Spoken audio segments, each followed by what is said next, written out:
Hi, I'm Bob Letter, and welcome to Pharma Research Video Report, where pharmaceutical, healthcare, biotech, and medical device market researchers go for news, insights, and commentary they just won't find anywhere else.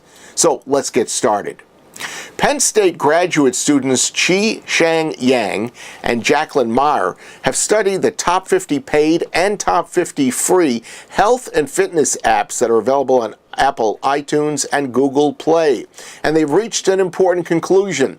Most of these are substantially deficient in one vital area. The researchers observed that developers of these apps have mostly not incorporated behavior change techniques, but all is far from lost. There are opportunities, the researchers say, to integrate behavior science into these popular apps so that more of them will be equipped to really help individuals who honestly want to change their behavior, become more active, and more healthy.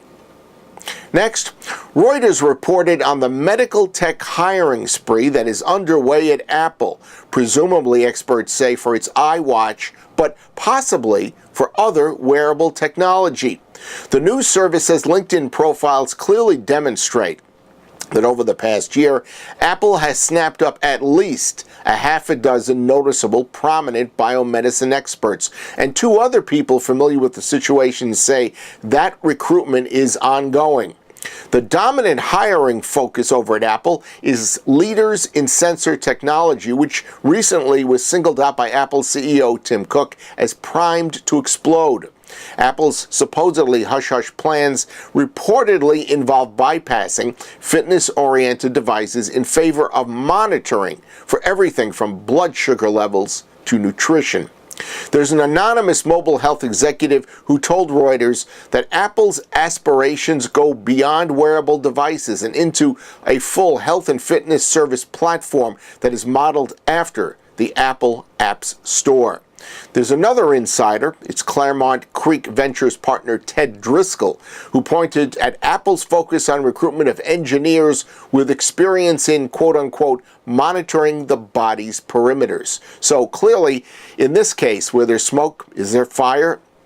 Reuters says the med tech community is betting on the fact that Apple is going to develop that platform that will allow startups to also develop software and hardware mobile medical applications. Now, aside from the challenge of developing and bringing these products to market, the Reuters report shows that Apple is going to have to deal with one other major entity, FDA. It has announced that it's going to focus on regulating applications that attempt to turn a smartphone into a medical device or that are an accessory to a regulated medical device. And finally today, according to MedCity News, over 80% of internet users look for healthcare information every day, but they're also posting and sharing their experiences. And that makes for a plethora of personal information ready to be plucked. But where are the pharma and healthcare industries turning for reliable data?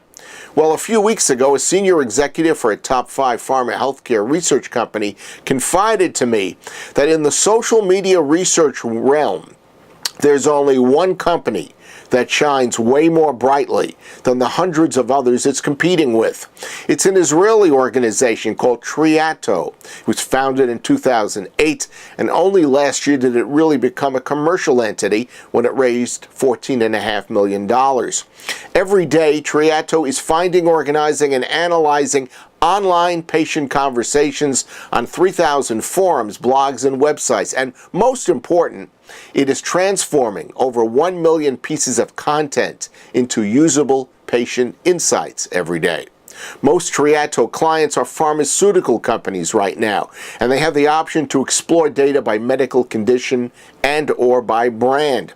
But Treato, which just opened its U.S. headquarters in Princeton, New Jersey, is also said to be readying an additional feature. It would identify lifestyle topics mentioned in social media conversations regarding special patient conditions. That's this week's Pharma Research Video Report. Hope you've enjoyed it. If you have, tell your friends about it. And we'll see you next week with Pharma Research Video Report. Until then, have a good research experience. you.